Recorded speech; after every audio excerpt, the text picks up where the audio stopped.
Picture a world where humans inhabit two planets, a future where the once distant red planet, Mars, is no longer just a speck in the night sky, but a new home for humanity. Colonizing Mars has shifted from a sci-fi dream to an achievable reality, driven by breakthroughs in technology and an urgent need to secure a future beyond Earth. But just how close are we to making Mars our next home? Welcome to Future Exposed, where today we're pulling back the curtain on the bold, controversial, and sometimes frightening journey toward Mars colonization. Are we prepared for the challenges that lie ahead, or are we stepping into the unknown unprepared?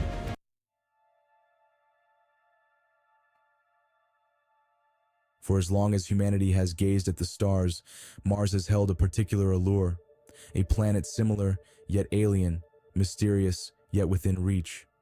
From early stories of Martian life to today's multi-billion-dollar missions, Mars is now more than just a distant fascination. It's humanity's Plan B.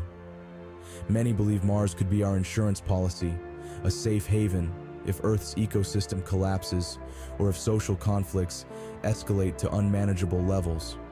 But there's more to the story. Colonizing Mars isn't just a scientific endeavor, it's a power play. A race is on between governments and corporations, all vying to claim Mars for themselves. But what are the hidden agendas at work? Is Mars destined to become the ultimate safe house for the powerful few, leaving the rest of humanity on an increasingly troubled Earth?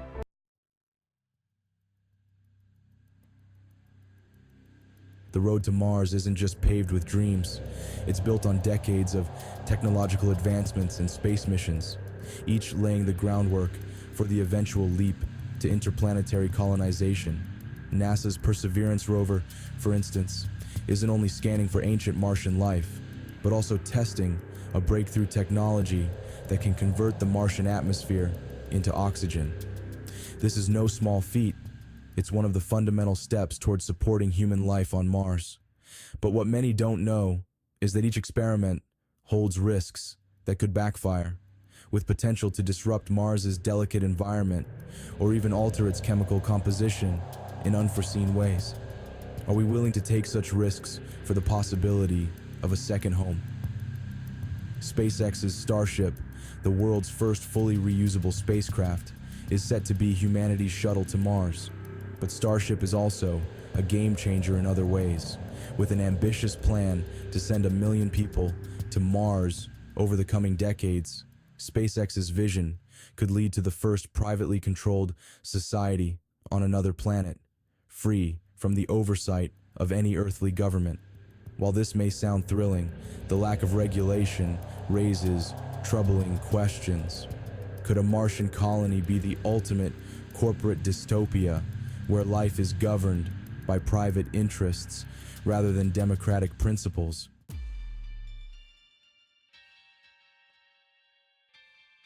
While Mars promises a fresh start, it's far from a paradise.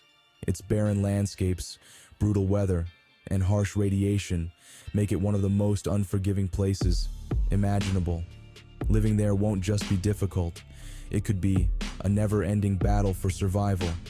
Mars's radiation levels are extreme, with no protective magnetic field or dense atmosphere to shield settlers. Constant exposure could lead to a host of health issues, from cancer to radiation poisoning. And then there's the Martian dust, laced with toxic perchlorates that could wreak havoc on human lungs. Colonists will need to shield themselves from these dangers or face the slow, silent toll of living on an inhospitable planet. Life support systems on Mars will be complex, closed-loop ecosystems where every breath, drop of water, and scrap of waste is carefully managed. A single technical failure could turn a Mars colony into a death trap. And beyond the logistical hurdles, there's the psychological strain of living in total isolation, millions of kilometers from home.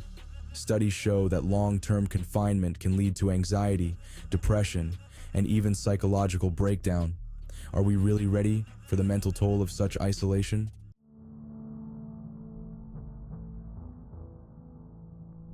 To meet these challenges, scientists and engineers are pushing the boundaries of what's possible, developing technologies that could make life on Mars sustainable. For habitat design, plans are in place for underground structures and 3D printed habitats made from Martian regolith, reducing the need to transport materials from Earth.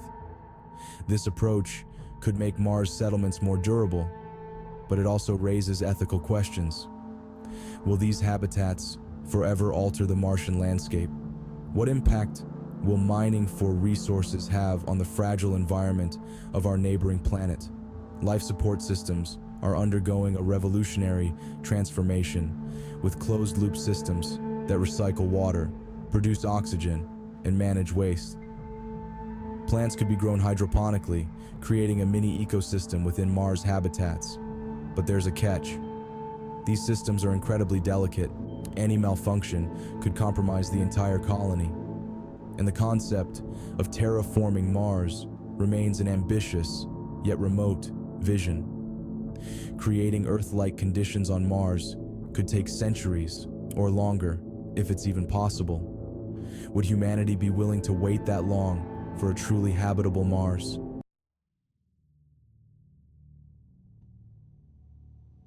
When can we expect to see humans thriving on Mars?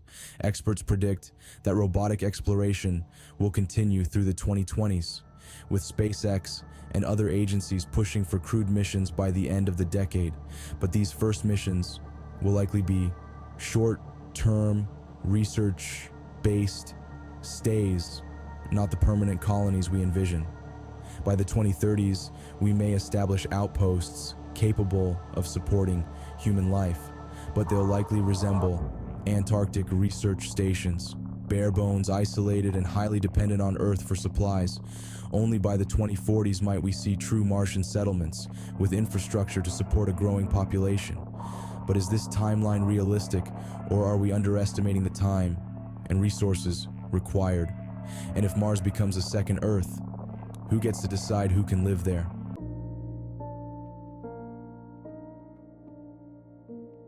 The allure of Mars colonization is undeniable, but there's a sad truth lurking beneath the surface.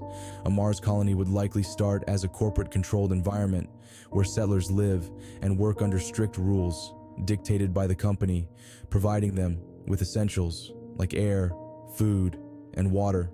Imagine a society where your every breath, meal, and step is monitored, not by governments, but by corporations aiming for maximum efficiency and profit. Is this the future we want for humanity's next chapter? Even the promise of a fresh start on Mars is limited. The long-term impact of human presence on Mars could be devastating, potentially contaminating Mars's pristine environment beyond repair. The introduction of Earth-based microbes, human waste, and artificial habitats could disrupt the Martian ecosystem in unpredictable ways, possibly erasing any evidence of Martian life, past or present. Is it worth risking an entire planet's natural state for our own survival?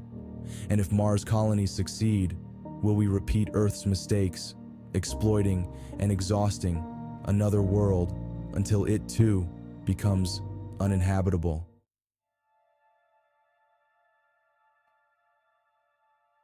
Colonizing Mars isn't just about survival.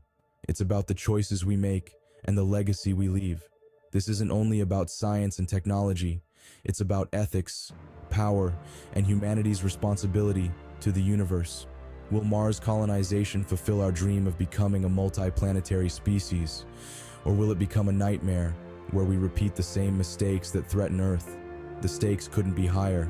If this glimpse into Mars colonization has sparked questions, hit that like button, subscribe, and join the conversation in the comments.